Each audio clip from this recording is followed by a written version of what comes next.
jalanan Kota Ambon. Dan saat ini konvoi berada di kawasan Jalan Sultan. Ramai sekali dan saat ini menuju ke Tugu Trikora. Oke, mau bagaimana hari ini? Oke, pokoknya Holland lah hari ini, yes. Oke, ribuan sangat luar biasa sekali hari ini. Kemeriahan perayaan kemenangan timnas Belanda atas tim tuan rumah Qatar 2-0. Dengan itu Tribuners, timnas Belanda melaju ke babak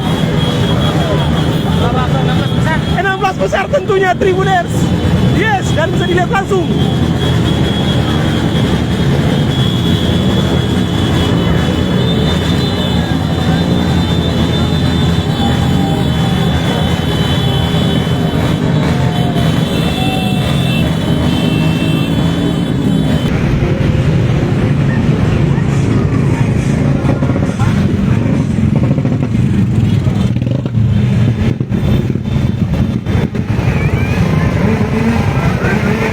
Terima kasih sudah nonton.